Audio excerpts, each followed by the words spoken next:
Wow, thank you, Guy. That is such a beautiful song, and I wonder who you see when you look in the mirror. Do you see the divine looking back upon itself? Or do you see something that's a mistake? Do you see something that's broken or botched? Do you see the true light, the divine that you are? Or do you see somebody who is taught that you're somehow less than? You know, we have these divided views of ourselves, and I want to read from the book of James, chapter 1, starting at verse 5. And he says this, "But if any one of you lacks wisdom, they should ask God, who gives to all generously and ungrudgingly, and that one will be given it. But you should ask in faith, not doubting, for the one who doubts is like a wave of the sea that is driven and tossed about by the wind.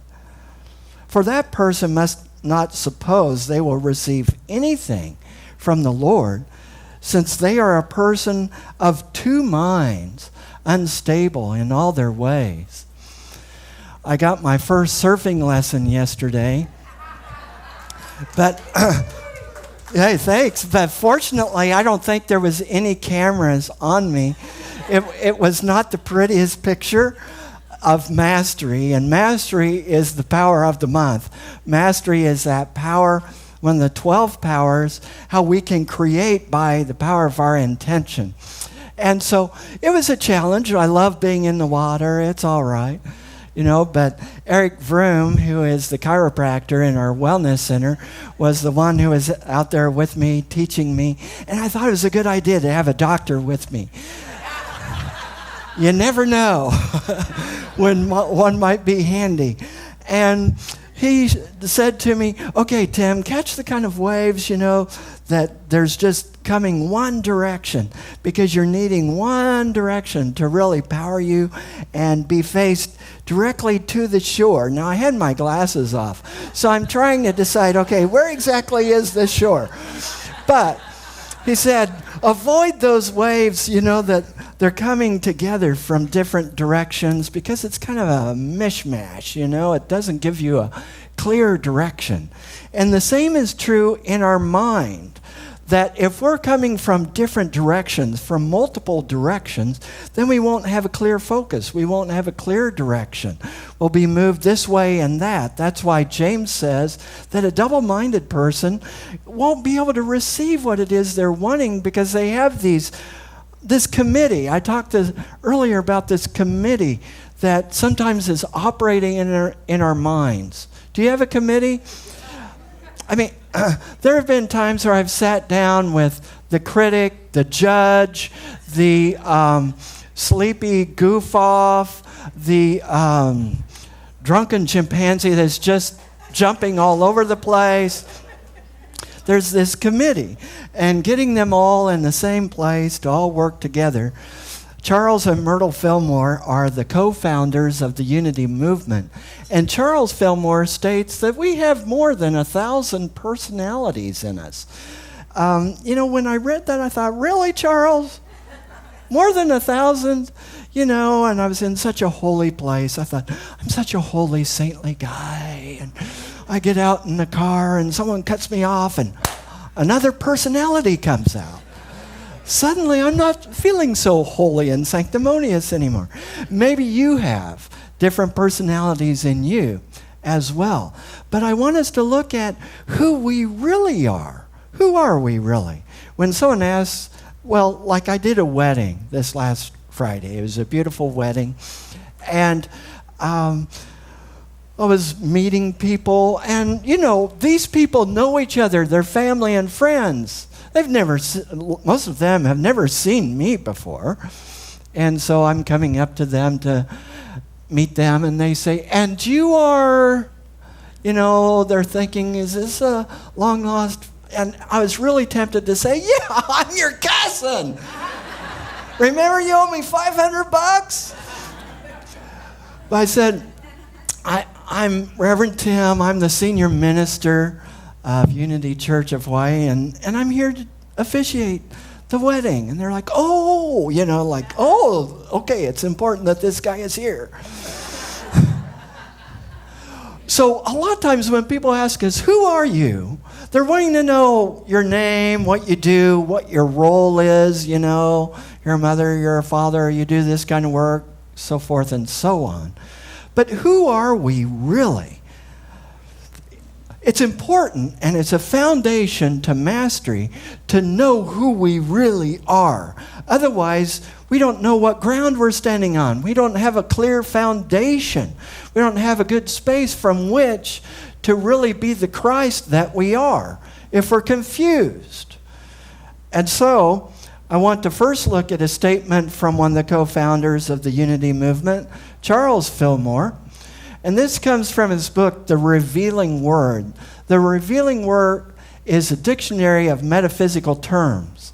And so, if you look up the word self, his definition is Christ. The divine idea is the true self. Now, Charles and Myrtle Fillmore were trained by Emma Curtis Hopkins, as was Ernest Holmes. Emma Curtis Hopkins is called the teacher of teachers. Emma Curtis Hopkins at one time was the assistant and editor that worked with Mary Baker Eddy. So we have these principles that have come down to us through a long tradition about what our true essence is. Our true essence is divine. Our true essence is the presence of God. So when we're looking at each other, just take a look around here. Just look at people. Do you realize you're the divine looking back upon itself? You are God's stuff. You're no small stuff. You may have been taught about original sin, that you were broken and blemished, but the truth is you're born with original blessing. The truth is you are amazing and awesome. The truth is you are God's stuff. So when you look at yourself in the mirror, you need to recognize and honor who is looking back at you. This is awesomeness that's looking back on me. This is the force that holds the universe together. This is the force that created all the worlds, looking back upon itself. And when you look at others, that's what you're seeing also, no matter how good of a disguise they may be wearing. It's the divine looking back upon you. Since I've come to Hawaii, several people have asked me, who are you? I don't know, do I kind of stand out or something? Who are you? And, there's been a couple of times I've said, I am the love and light presence of the universe manifested into this physical form.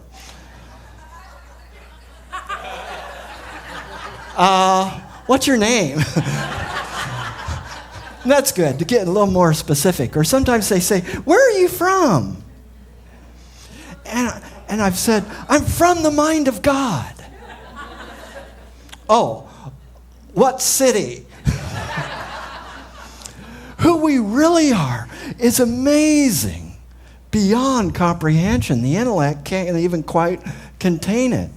The first book that the Unity Movement ever printed was Lessons in Truth by Emily Cady. Emily Cady was a naturopathic, holistic doctor, one of the first female doctors in the state of New York, very educated woman, a teacher, and she wrote the book Lessons in Truth. And she says this, one's individuality is that part of one that never changes its identity. It is the God self. So this is back in the late 1800s, declaring and knowing the God self, living itself as us. So for millennia, this God presence, this God self, has been seeking to express as you. Those dreams have been longing to come out as you. These desires in you, they're longing to come out, is the expression, the expansiveness of spirit wanting to come out as you. This presence, when it looks upon itself in the mirror, is like, woo! I'm showing up today as Ralph. I'm showing up today as Joanne. I'm showing up today as Alethea. Woo! I get to be this person and express and manifest in a whole new way that I've never expressed before. What an honor. What a privilege. That's what we really are. We're that God self. This is Ananda Ma, which means bliss-filled mother. Bliss-filled mother. She's an important spiritual influence in my life. She's no longer on this physical plane, but she continues to be an important spiritual influence in my life, and I've had the honor at staying at a couple of her ashrams in India. And Ananda Ma says this: there is no difference between being steeped in divine joy and being established in the self. When we really know who we are filled with joy, we are filled with bliss, we are filled with health, wholeness, peace, prosperity. When we really know who we truly are, we bring forth that which no one can defeat or diminish or dilute or divide in any way. The true self, our God self, was never born. It will never die. You are this presence of God in action. And so when we get in touch with who we really are, we get in touch with joy. We get in touch with bliss. Now, occasionally, and I hope it doesn't throw people off, I was warned once at the hospital where I worked for 27 years as a hospital chaplain. One of my wonderful supervisors called me in one day and said, "Tim, I want to warn you about something." I said, "What?" "About your psych eyes." "My psych eyes?" She said, "Yes. Sometimes you have this tendency to look right into a person and they feel like you're looking right into their very soul." I said, "Really?" "Wow." "Cool." Like X-ray vision. And occasionally there are times where I have looked into your eyes and I have seen that divine presence. And I know it to be the truth of you. And I'm like, my God, do they know who they are?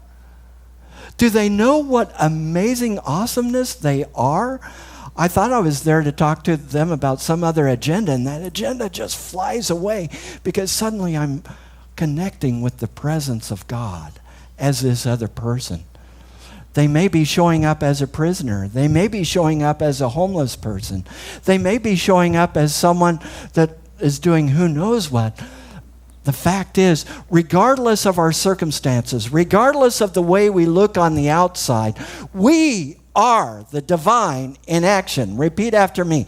We are the divine in action. That is the truth of what you really are. That is what you bring to this world. You're not here to just get by. I saw an advertisement recently that said, "Make the rest of your life one long weekend." And I thought, what does that mean? And they showed people relaxing on the beach, and that's wonderful. And I certainly love doing that. But what we are really here to do is to awaken each other to the presence of God living itself as us. We're here to awaken. I want to tell you just a little bit about something from my past. Some of the reasons that I use myself as examples is I, first of all, don't have to get someone else's permission. And no one can contradict me and say, that isn't what happened. Well, so between my 13th and 15th year, I was doing a deep, deep search. I was trying to figure out, what is life about? It just seems so meaningless and pointless. I felt like one of those rats just running around in a maze, and that God was this supreme laboratory scientist just watching coldly to see how I would do. Like, oh. That was my experience of life.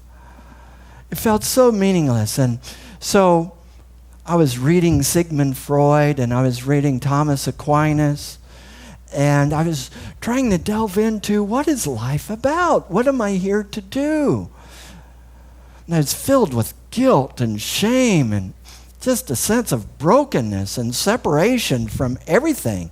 I wasn't comfortable in my own skin, and I wasn't comfortable with others either. Then at a church camp that was in the mountains, the Rocky Mountains of Colorado, outside of Divide, Colorado, there's aspen trees, fir trees, pine trees. Oh, it's absolutely gorgeous. And I went to the chapel alone one night, and I had this amazing experience where suddenly all that I could feel was the presence of God. All I could feel was the presence of love, of life, of beauty. I went out onto the back porch and saw the moon coming up over those aspen trees and those pine trees, and I was immersed in the presence of God. All I knew was God. Now, somehow I still had existence. You know what the philosopher Rene Descartes said, I think, therefore I am. I could still experience, I'm still in existence, but there's only one presence. There's only one presence, and it's God.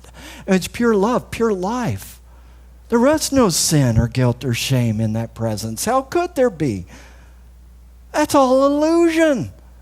That doesn't exist in the presence of God. And suddenly I saw, there's nothing bad about me. How can there be anything bad about me if there's only one presence and one power? And that's what I was experiencing. It was just mind-blowing. It was wiping away years of doubt and self-incrimination. And I realized I am that self-livingness of spirit. I am that self-livingness of life, of intelligence, of beauty, of all that God is. I am the self-livingness of that. Life is all meaningful because it's all God, and I'm only here for God. And so I went back to my conservative evangelical church, and I started telling them about this oneness with God and this complete immersion in the presence and love of God, that there was no sin, guilt, or shame, and that there is only oneness, and that there's only oneness with all of us, that there's no separation whatsoever. They're like, that's good, Timmy.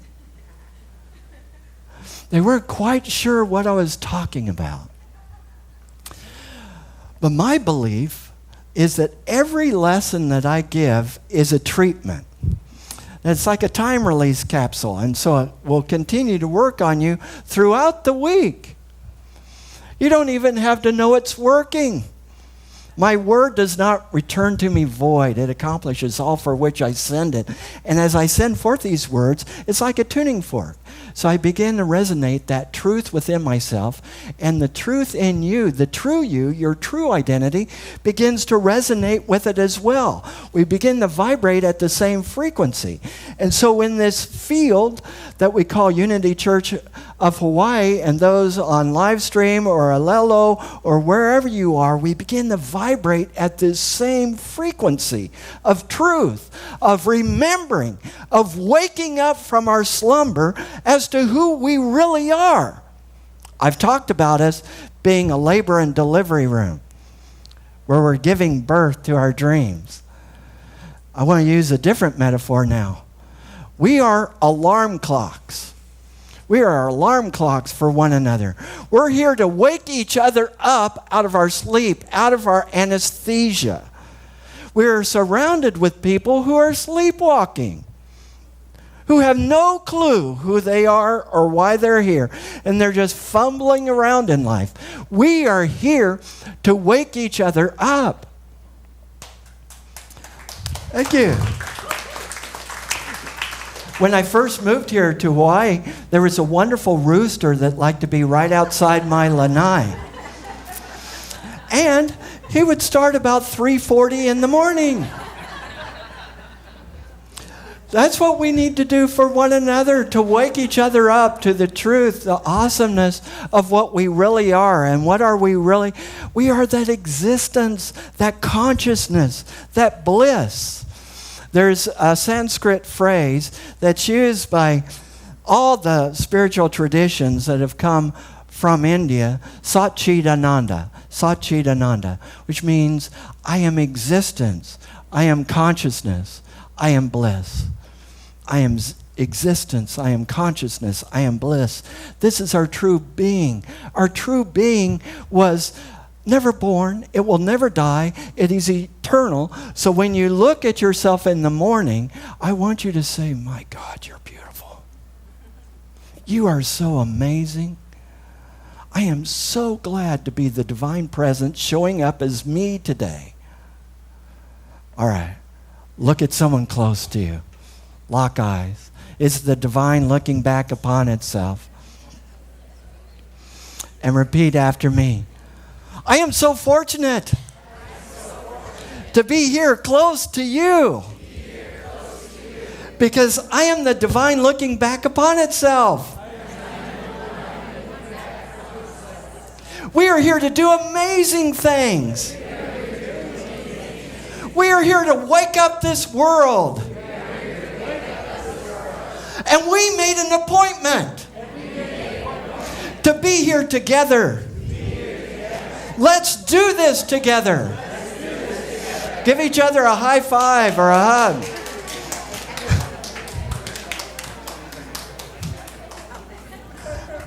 That's the truth of what we are. I've been on extended spiritual pilgrimage to India a couple of times this lifetime. And 5 years ago, my wife and I, Olga Lucia, went to South India. This is our good friend Michael McLean, professor. And this is the temple in the background. You just see a part of it. It's massive.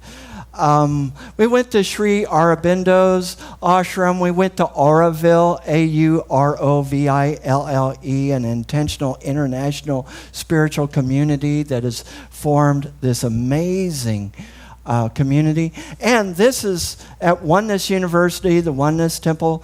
And so they had 54 Unity and New Thought ministers and leaders get together and put us through about 10 to 14 days of an intense spiritual process to wake up, to get in touch with our true selves. And it was intense. There were things that happened there. Someday I'll tell you about them. It's hard for the Western mind to comprehend some of the things that happened. Some of it you wouldn't believe unless you were there. You know, it's like, wow. There's a whole lot more to reality than we realize. Okay?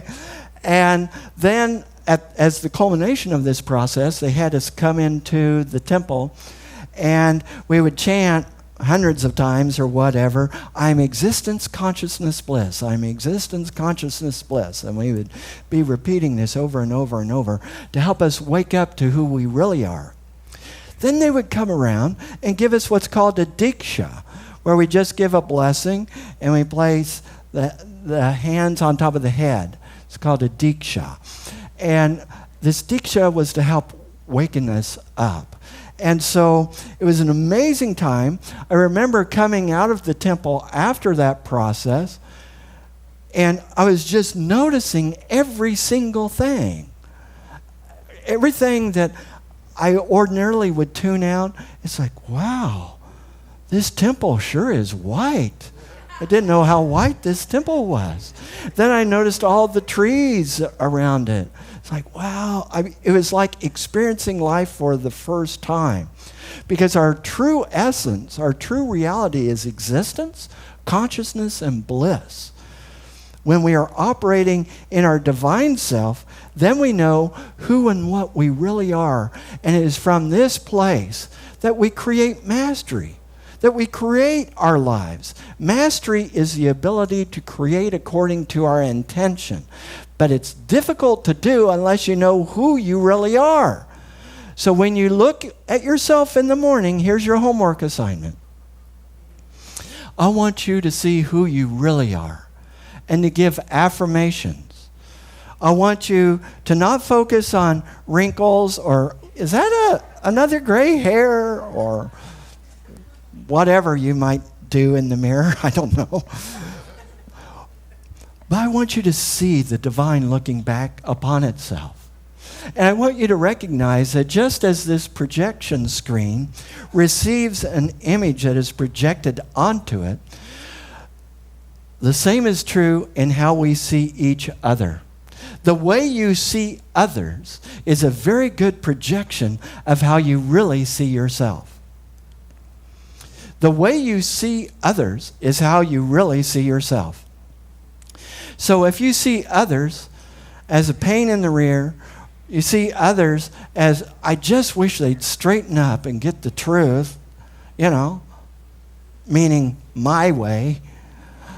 When we can really begin to see the divine as each person, as they are, and really love them, and call that forth.